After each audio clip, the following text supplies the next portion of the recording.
Hi everyone, so today I'll be doing a non-spoiler review of Six Crimson Cranes by Elizabeth Lim. So this is the first book of a duology and the second book has already been announced, and it is a fairy tale inspired that was released just last year in 2021. So the writer of this book, as you might know, also wrote Spin the Dawn and Unravel the Dusk, also a duology. And similar to her previous work, this book is also mainly set in a fantastical Asia, in particular East Asia. So this story mainly follows Princess Shiori, who is cursed by her stepmother because Shiori basically found out something about her stepmother that she shouldn't have. So the curse itself is that Shiori must wear this bowl in her head, and she also has her 6 brothers who's also turned into 6 crimson cranes. But there's a catch. Shiori couldn't say anything to anyone, not utter any word, unless losing her brother's life. So one word equals to one of her brother's life. The story will then explores how Shiori is going to break her stepmother's curse. So the story is written from the first point of view and exclusively from Princess Shiori's point of view. I would say that the first point of view in this is interestingly done, especially as someone who is a little bit hesitant when it comes to first point of view. It could be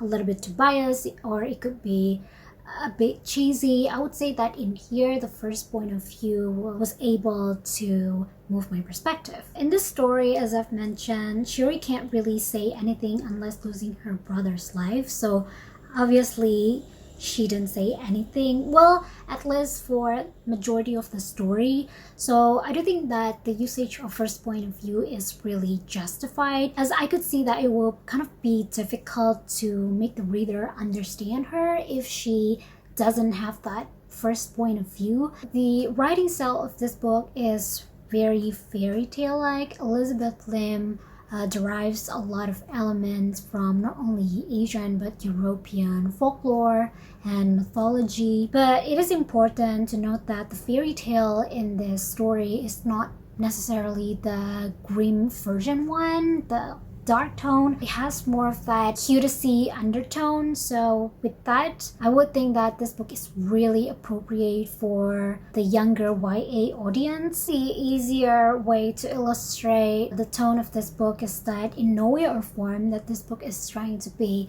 edgy or dark or anything like that. It just provides a very familiar story that has that fluffy tone in it, but at the same time Elizabeth Lim also includes her own twists concerning the story, so it does make a rather interesting read. The information regarding the world building of this book is very subtly explained as well. Usually when reading a first installment of a series, even a duology, the first portion of the book is spent with a lot of info dumping, and it kind of like takes away the reading experience. But that problem isn't found in here. The information regarding the world building of the story is periodically given, so it does make a really immersive reading experience as well. And this book is also easy to follow because when there is a context, the event that relates, that is very relevant to that context, is given shortly before that event. In a way, it does makes the story kind of predictable, but as I've mentioned, this book really has that sense of familiarity. It doesn't really try to be really shocking, but there is just enough twist at the end. The pacing of this book is relatively quick. So in the beginning of the story, there's already something big that happens, something that eventually will affect the grander scheme of things. I would say that the middle portion of the story is a little bit slow, but I wouldn't say that in absolute sense.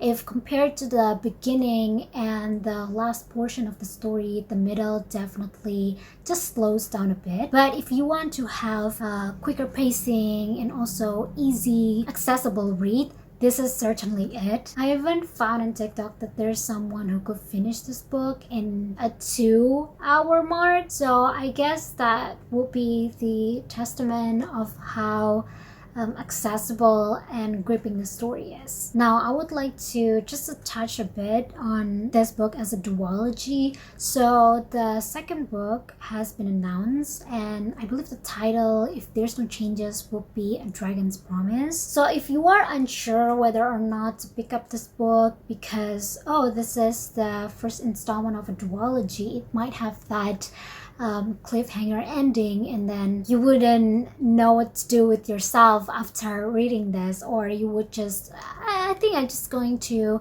wait for the second book. And I would just share that this book does have a satisfying ending, so you could definitely enjoy this book as it is. The ending is certainly nowhere near to a cliffhanger. It does open a possibility of a new adventure for Princess Shiori and another character. But as far as the story, the adventure in this, it is resolved very nicely. Okay, so there are 3 main characters in this story. The first one is, of course, Princess Shiori, a certain lord and a certain dragon, plus Shiori's sidekick, her 6 brothers, and of course, her stepmother. So in terms of quantity, there's not that much characters, especially for a duology. There's not too much to the point that it's so difficult to follow. For example, I do think that The Cruel Prince, if you read The Cruel Prince, has a lot of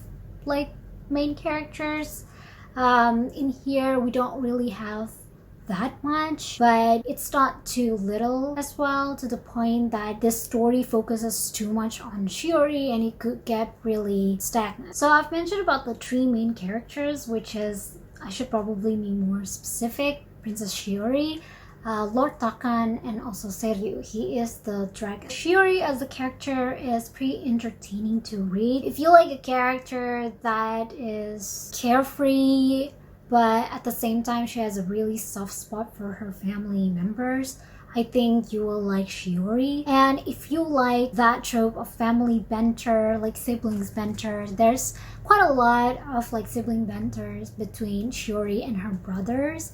So if you like that trope as well, I think you will like this story as well. And the banter between Shiori and her brother, sometimes it could be really funny, it could be just sad and that's it, but at other times it could also be bittersweet. The romance in the story is not the biggest element in the story. It just come out maybe in the middle portion. It is really laughingly done. That is really a bad adjective. It is not done in a way that is, you know, there's a lot of like this tension or like spicy, because I would really see that this book is much more marketed to a younger YA audience. So if you are looking for spice, this ain't it. But if you're looking for something that's just cute, this might be it. There is also like just a little bit, you know, hint of love triangle. It's not annoyingly done to the point that, oh my god, I have to like choose A over B like right now. It is very subtly done, or even you could also not see it that way because the other dude is just not there anyway most of the time. So if you want to read this and you kind of like worry that there will be like that unnecessary drama from the love triangle, worry not, because there isn't one in here, as the other guy is just kind of like absent. He's not even in the picture, and the girl doesn't have to like choose right here right now. At least, not yet. We shall see in the next book. I personally give this book a 4 out of 5 stars. I think that the pacing is great. It provides that familiarity and nostalgic feelings from the folklore that I enjoyed when I was a kid. My only possible critic is that the middle portion of the story could get a little bit too stagnant. It drags a little bit. Even with that, I would totally recommend this book, especially for those of you who are looking for a fairy tale like story that has a hopeful undertone, something that's just light, easy to read, and accessible. Okay, so that was today's review of Six Crimson Cranes by Elizabeth Lim. I hope that this review will help you in determining whether this book is worth your time. Let me know in the comment section below if you're interested in reading this or not, and share your reasons, or if you read it, tell me, what do you think? Before I sign off, I would like to thank everyone who made it to the end. Thank you guys so much for watching, and may your tea will always be warm for reading.